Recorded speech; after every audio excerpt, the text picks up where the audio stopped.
আসসালামু আলাইকুম। আজকে আমরা কথা বলবো পাথ করার সময় আমাদের কিছু সমস্যা হয়ে থাকে। যেমন ধরেন আমি যদি কন্ট্রোল ইন্টার দিই এটাতে, তাহলে হওয়ার কথা ছিল এমন যে কি হচ্ছে যে পুরোটা সিলেক্ট হওয়ার কথা ছিল, কিন্তু এটা এমন না হয়ে এমন হতে পারে যেখানে দেখেন কি বাহিরেরটা সিলেক্ট হয়ে গেছে, বাহিরের অংশটা সিলেক্ট হয়ে গেছে। দেখতে পাচ্ছেন আপনারা বাহিরের অংশ যে আছে সে অংশগুলো সিলেক্ট হয়ে আছে। যে এখন এই অবস্থা যদি আমি এটাকে কন্ট্রোল জে প্রেস করি এবং কি যদি এটা ব্যাকগ্রাউন্ড চেঞ্জ করতে যাই, তাহলে কি হবে, এইটার পিছনে দেখেন কি যে পিছনেরটা ঠিক আছে কিন্তু চেয়ারটাই গায়েব হয়ে গেছে, এরকম হবে। ঠিক আছে, এটা কেন হয়েছে?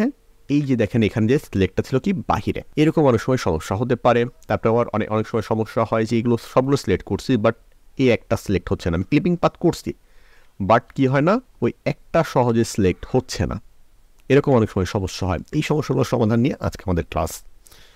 তাহলে চলুন শুরু করা যাক আপনার একটি লাইকের মাধ্যমে। লাইকটা দিতে ভুলবেন না এবং কি চ্যানেলটা সাবস্ক্রাইব করে পাশে থাকবেন। তো প্রথমত যখন আমরা কন্ট্রোল ইন্টার দিই, অনেক সময় কী থাকে, এটাকে ইনভার্স করা থাকে।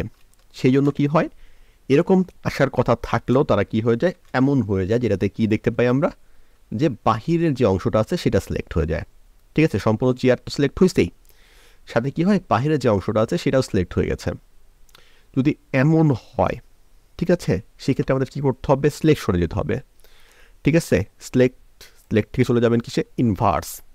ঠিক আছে, বা শিপ কন্ট্রোল আই, যদি এইটা প্রেস করেন তাহলে দেখবেন কি আপনার যে বাহিরে যে অংশটা ছিল সেটা ঠিক হয়ে গেছে। ঠিক আছে, কি করছি আমরা, শুধু সিলেকশনে গেছি, সিলেকশন থেকে ইনভার্স করে দিচ্ছি। ইনভার্স করে দিলে কি দেখেন কি বাইরের অংশটা সিলেক্ট হয়ে গেছে। আবার যদি আমরা ইনভার্স করে দিই তাহলে কি হচ্ছে, সেটা সিলেক্টটা উঠে যাচ্ছে। এইভাবে আপনারা করতে পারেন। এখন যদি কন্ট্রোল যে দেন আপনি, ব্যাকগ্রাউন্ডটা সিলেক্ট করেন, নতুন লেয়ার নেন, এখন যদি কালার দেন আপনি, তাহলে দেখেন কি এখন কিন্তু চেয়ারটা ঠিক আছে। আশা করি বুঝতে পেরেছেন। আবার আরেকটা বললাম যে সমস্যা কী করছে, এরকম অনেক সময় সমস্যা হয় যে আমি ক্লিপিং পাথ করছি, আমার ক্লিপিং পাথ ঠিক আছে, ঠিক আছে, কিন্তু এইখানে যে অপশনগুলো আছে এগুলোতে একটু সমস্যা করে ফেলি আমরা। যেমন ধরেন যদি এখন আমি কাজ করি, কন্ট্রোল ইন্টারপ্রেস করি, তাহলে দেখেন কি শুধু বাহিরে, চেয়ারের বাহিরের অংশ শুধু সিলেক্ট হয়েছে। শুধু কী করছে, চেয়ারের বাইরের অংশটা নিছে। চেয়ারে আমি ভিতরে কিন্তু ক্লিপিং পাথ করছিলাম, দেখেন কি আমার চেয়ারের ভিতরগুলো সবগুলো ক্লিপিং পাথ করা আছে, কিন্তু ভিতরের অংশগুলো তারা সিলেক্ট নিচ্ছে না। কন্ট্রোল ইন্টারপ্রেস করলাম, তার কী করতে শুধু বাইরের অংশটা সিলেক্ট করতেছে। এমন তো অবস্থা আমাদের কী করতে হবে, এই যে অপশনটা দেখতে পাচ্ছেন এইখান থেকে আপনি কি অবশ্যই শেষের যে অপশনটা আছে, ঠিক আছে, যে এক্সক্লুড ওভারলি শেপ যেটা আছে, ওভারলিপিং শেপ, সেটাকে আপনাকে সিলেক্ট করতে হবে। এটাকে সিলেক্ট করার পরে ওভারলিপিং যে শেপটা আছে এটাকে সিলেক্ট করলাম। যদি এখন আমরা কন্ট্রোল ইন্টারপ্রেস করি তাহলে দেখেন কি আমার সবগুলো সিলেক্ট হয়েছে। ঠিক আছে, আবার অনেক সময় এইটা সিলেক্ট করা থাকার অবস্থাও সমস্যা হতে পারে। ঠিক আছে, এইটা এখানে সিলেক্ট করা আছে তাও সমস্যা হচ্ছে। এরকম অবস্থা আপনি কী করতে হবে, ডিরেকশনগুলো চলে যেতে হবে, যে কী করবেন সবগুলোকে সিলেক্ট করতে হবে আপনাকে। আবার ডিরেকশন চলে আসবেন, দিয়ে এসে সবগুলো যতগুলো আপনি ক্লিপিং পাথ করছেন সবগুলোকে সিলেক্ট করবেন, সিলেক্ট করার পরে কোথায় চলে যাবেন আপনি, এইখান থেকে আবার সিলেক্ট করবেন এখানে। ঠিক আছে, প্রথমত অবস্থায় কী করবেন, আপনি যখন ক্লিপিং পাথ করতে যাচ্ছেন তখন কী করবেন, এখানে তো এটা সিলেক্ট করে নিলেই, নেওয়ার পরেও মাঝে মাঝে কিছু কিছু ক্ষেত্রে এই সমস্যাটা দেখা দিতে পারে। সেক্ষেত্রে আপনাকে ক্লিপিং পাথ করার পরে আপনি বারবার ইন্টার দিচ্ছেন কিন্তু সবগুলো সিলেক্ট নিচ্ছে না।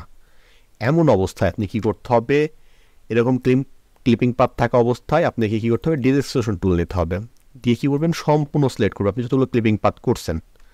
ঠিক আছে, এগুলোর এক টু জেড সবগুলোকে সিলেক্ট করবেন আপনি। সিলেক্ট করার পর আপনি চলে যাবেন কোথায়, এই যে আপনার যে অপশনটা ছিল সেখানে চলে যাবেন, দিয়ে ওভারলিপিং শেপটাকে সিলেক্ট করে নেবেন।